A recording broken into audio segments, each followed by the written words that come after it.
Salve pessoal, bem-vindos de volta. Cara, travou tudo, parou tudo. Vamos retomar esse negócio aqui.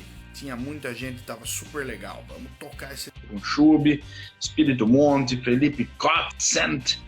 Isso aí, pessoal, bem-vindos de novo. Desculpe a travada no meio do esquema. Aê, Bonete! Agora eu tô enxergando o Bonete. Agora voltou. Aparentemente voltando agora.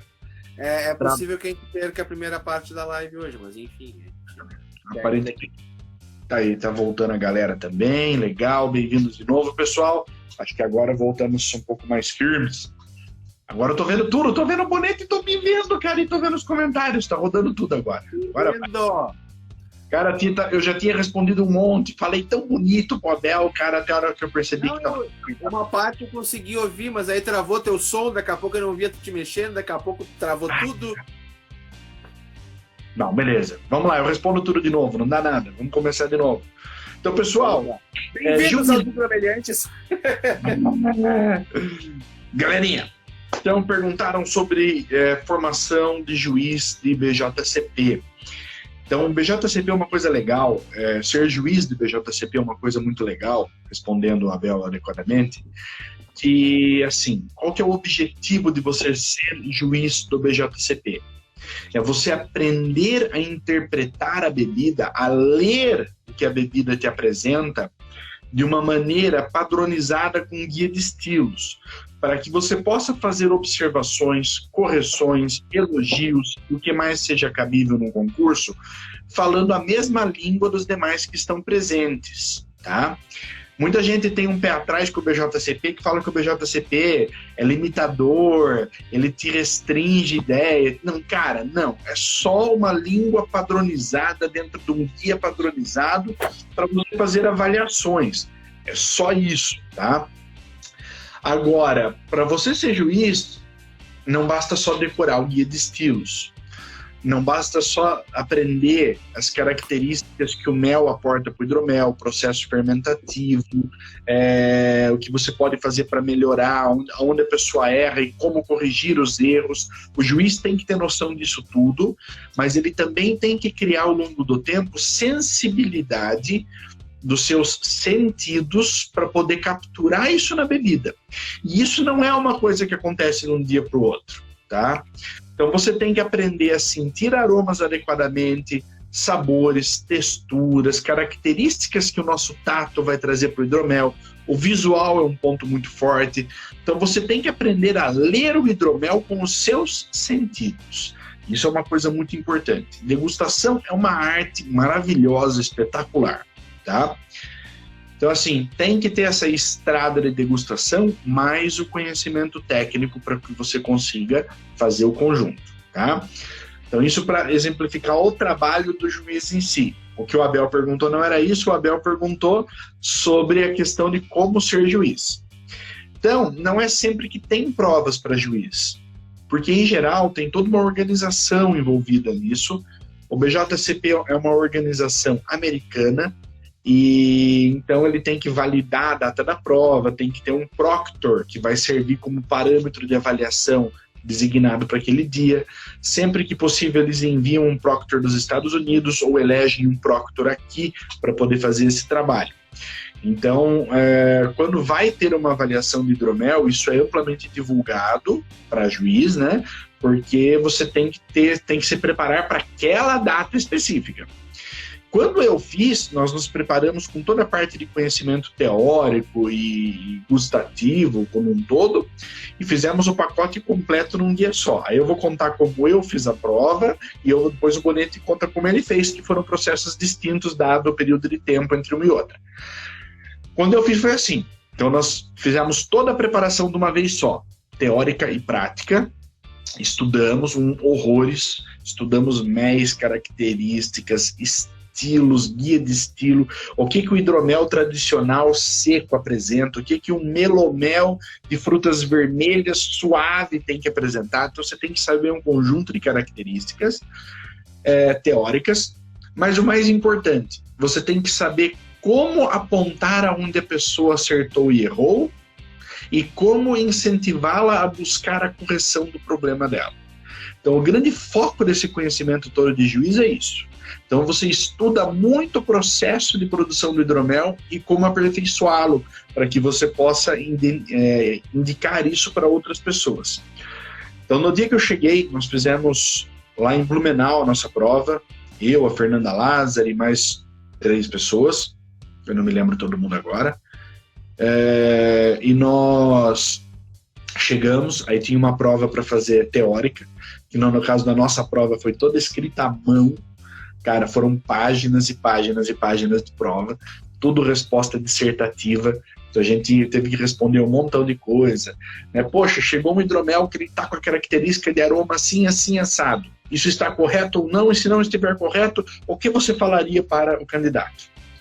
Então você fazia avaliação, escrevia tudo ali bonitinho, e depois que nós terminamos essa baita prova dissertativa, aí um proctor veio, que no caso foi o Scott Birgham, lá, que é um dos proctors que vem mais frequentemente para exames aqui no Brasil, e aí ele trouxe 3 hidroméis.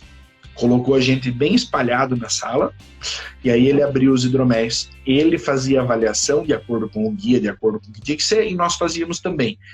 Como ele era o proctor, a nossa avaliação ia ser julgada tendo a dele como parâmetro. Por quê? Porque todo mundo tem que falar a mesma língua no BJCP. É para isso que existe um guia, é para isso que se certificam os juízes.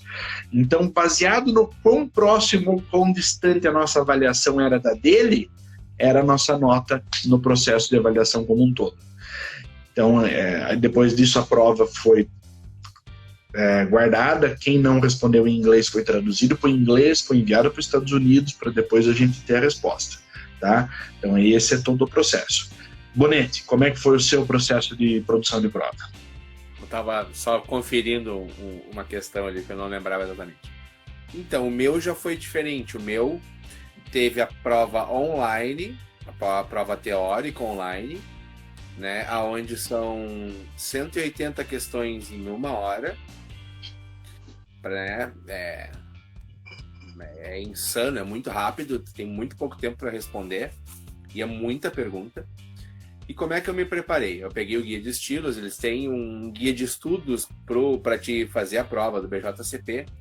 E uma coisa que me chamou muita atenção é que, como o BJCP foi criado para a cerveja, ele adicionou hidromel e cidra depois, muita coisa do hidromel provém do mundo dos vinhos.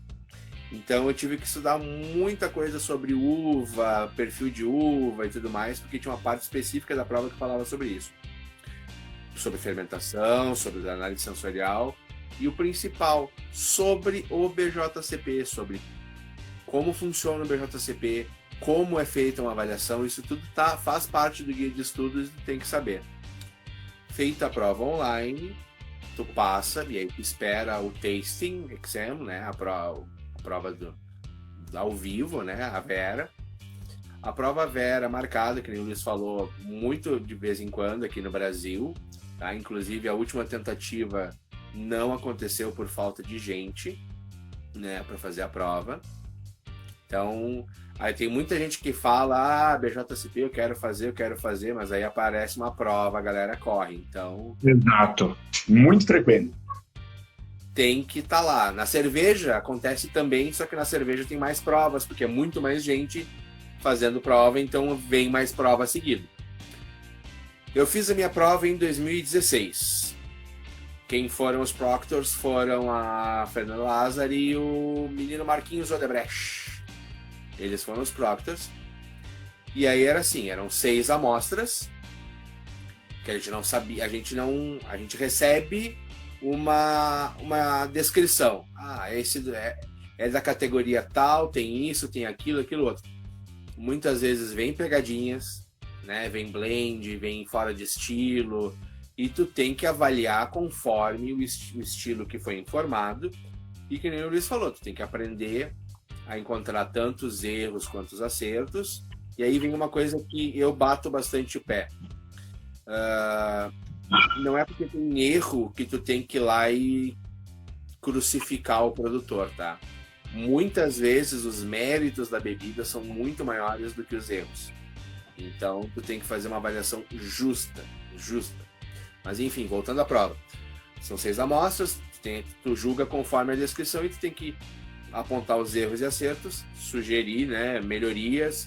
Mesmo que seja um ótimo hidromel, tu pode sugerir coisas, porém tu tem que ser técnico, tu não pode ser parcial, tu não pode ir pelo teu paladar.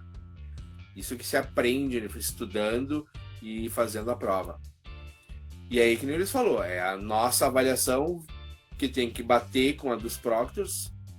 E aí, no meu caso, porque como nossas provas são em português, vai para os Estados Unidos e a avaliação é escrita, né? A avaliação das fichas é escrita. Quem já mandou para hidromel para concurso sabe, né? A fichinha tem uma parte que é escrita ali. Então foi para os Estados Unidos para tradução e aí um tempo depois veio a resposta se tinha passado ou não, né? E o mais legal foi que durante a preparação eu me juntei com outras pessoas que também queriam estudar. Nós trocamos hidroméis, procuramos outros hidroméis fora das nossas produções para pegar perfil e o que pode, além de hidromel, o que a gente pode, né, praticar para poder descobrir aromas, sabores, né, sensação de boca e tudo mais, né? E então parece muita coisa quando a gente fala a questão da prova, assim, mas tu vai ver que se tu tá realmente querendo ser juiz, tu não para de estudar nunca, tu não para de aprender nunca. Então aquilo ali é o começo do que vai vir pela frente. Até, deixa eu aproveitar um ganchinho, eu vi que tem mais alguma coisa de pergunta ali, mas essa parte de degustação como um todo, pessoal, é muito mais do que você experimentar e dizer que você gostou ou não, ou se para você aquela bebida é boa ou não. Existem critérios técnicos que passam muito acima da nossa preferência pessoal, né? Eu sou sommelier de vinho de formação já há 13, quase 14 anos, e você avaliar um produto que você precisa ter a ficha técnica dele é muito diferente de dizer se você gostou ou não. Então, por exemplo, eu no mundo do vinho, eu odeio Malbec. Cara, eu não gosto de Malbec. Tomo, mas, bicho, nem de longe é meu vinho preferido. Eu simplesmente não curto Malbec. Porém, eu sei que eu já tomei Malbecs de qualidade excepcional. Tá? Eu sei que eu já tomei Malbecs maravilhosamente bem feitos. E isso é uma coisa muito importante quando você avalia. E eu não estou falando isso nem como juiz, nem como sommelier profissional. Se você é produtor caseiro e você quer melhorar a tua produção, você tem que experimentar muita coisa e aprender a analisar aquilo que é bom, do que aquilo que é ruim, do que aquilo que você gosta, do que aquilo que você quer fazer. Você precisa ter esse comparativo muito claro na sua mente, né? Pô, tomei o hidromel que o cara lá fez, aquele tal de Pompeia hidromel ali, aquele tal de Felipe fez o hidromel, mas, bicho, não curti. O hidromel do cara não é do meu paladar. Opa, legal, não é do seu paladar, mas tecnicamente ele foi bem feito ou foi mal feito? É outra história, tá? Então, se ele foi tecnicamente bem feito, você pode extrair o que ele fez de bom ali e, de repente, empregar aquela técnica num futuro produto seu. Então, degustação te ensina muita coisa analisando o produto acabado. Você pode aprender muita coisa e, principalmente, muita informação que vai te ajudar a tomar decisões